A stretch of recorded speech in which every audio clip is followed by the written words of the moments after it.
दिल्ली में आज प्रदूषण से लोगों को थोड़ी राहत मिली, लेकिन आफत अभी 2 दिनों तक और रहेगी। इस बीच आरोप प्रत्यारोप का धुआं दिल्ली की राजनीति में छाया हुआ है। आहट ऑड इवन की भी है, लेकिन आज की जो सबसे बड़ी खबर है वो ये है कि पड़ोसी राज्यों पर प्रदूषण का ठीकरा फोड़ने वाले केजरीवाल की पोल खुल गई है। क्योंकि 80% प्रदूषण तो दिल्ली की अपनी देन है, 20% ही दिल्ली के बाहर से आ रहा है, जिसमें केजरीवाल सरकार लगातार कोस रही है। दिल्ली सरकार ने इस साल कोर्ट में हलफनामा डाला था, जिसके मुताबिक दिल्ली में प्रदूषण के लिए 38% धूल जिम्मेदार है और 20% गाड़ियों से निकलने वाला धुआं इसके लिए जिम्मेदार है। इसके अलावा दिल्ली में घरों से निकलने वाला कूड़ा भी 12% प्रदूषण का जिम्मेदार है। इसी तरह से बदरपुर प्लांट समेत उद्योगों से 10% कचरा निकलता है। कंस्ट्रक्शन 2% के लिए जिम्मेदार है। कूड़ा जमा करके जो पत्ते जलाए जाते हैं उससे 2% प्रदूषण होता है। जो कूड़ा जलाया जाता है सड़कों पर उससे 2% प्रदूषण होता है और शवदाह से 1% प्रदूषण होता है। तो ऐसे में क्या दिल्ली को गैस चैंबर बनने से रोका नहीं जा सकता था?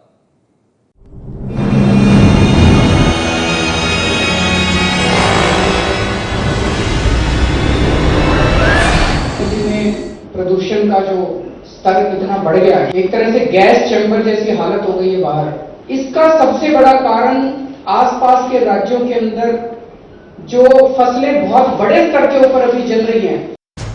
2 दिन पहले तक केजरीवाल दिल्ली को गैस चैंबर बनाने की वजह पड़ोसी राज्यों में फसलों के अवशेष जलना बता रहे थे। अब उसी को लेकर खुलासा हुआ है। आंशिक सही को पूर्ण सही बताना ये ठीक नहीं है। यह है डीपीसीबी यानी दिल्ली पॉल्यूशन कंट्रोल बोर्ड का इसी साल जनवरी में हाई कोर्ट में दिया हलफनामा। आईआईटी कानपुर की रिसर्च के हवाले से बताया गया था कि दिल्ली में आखिर प्रदूषण आता कहां से है। दिल्ली की समस्या 80% है, 20% में अन्य राज्यों से जो पराली जलने के कारण आता है वह हिस्सा है, जो कि 70-80% के आसपास जल गई है। लेकिन दिल्ली का पहले से ही बेस लेवल बहुत ज्यादा था।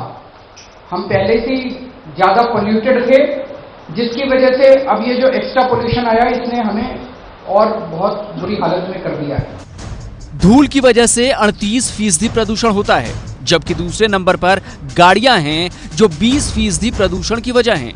इसके बाद घरों से निकलने वाले कूड़े से 12%, बदरपुर प्लांट समेत कारखानों का कचरा 11%, ठोस प्रदूषण यानी बिल्डिंग बनाने वाली सामग्री से 6%, होटल और रेस्टोरेंट से 3%, प्लास्टिक जैसा कूड़ा जलाने से 3%, औद्योगिक इलाके के आसपास फैलने वाले कूड़े से 2% प्रदूषण, घरों में लगे एसी फ्रिज जैसे उपकरणों से निकलने वाली गैस का प्रदूषण 2%, डीजल जनरेटरों से 2% और शवदाह के दौरान 1% प्रदूषण होता है।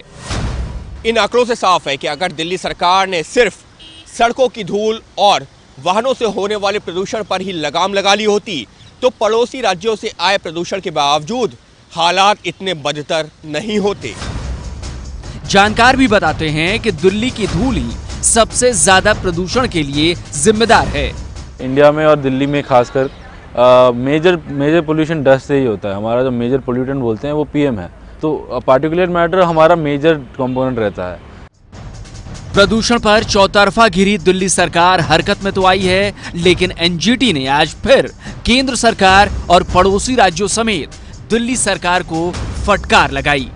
सुनवाई के दौरान एनजीटी ने पूछा, आपने अब तक पानी का छिड़काव क्यों नहीं किया? हेलीकॉप्टर से पानी छिड़काव की योजना का क्या हुआ? आदेश का उल्लंघन करने वालों के खिलाफ क्या कार्रवाई हुई? पंजाब में 70% जमीन पर आग लगी हुई है, क्या कर रही है दिल्ली सरकार? पर्यावरण प्रदूषण मामले की सुनवाई करते हुए एनजीटी ने कहा कि दिल्ली सरकार का ऑड इवन फॉर्मूला भी पर्यावरण प्रदूषण को रोकने में असफल ही साबित हुआ है। हालांकि सबके बीच एक बार फिर से दिल्ली में ऑड इवन फॉर्मूले को लागू करने की सुगबुगाहट शुरू हो गई है। उसके ऊपर देखेंगे, अगले ट्यूसडे को दोबारा रिव्यू होगा सारा, और अगर जरूरत पड़ेगी तो करेंगे।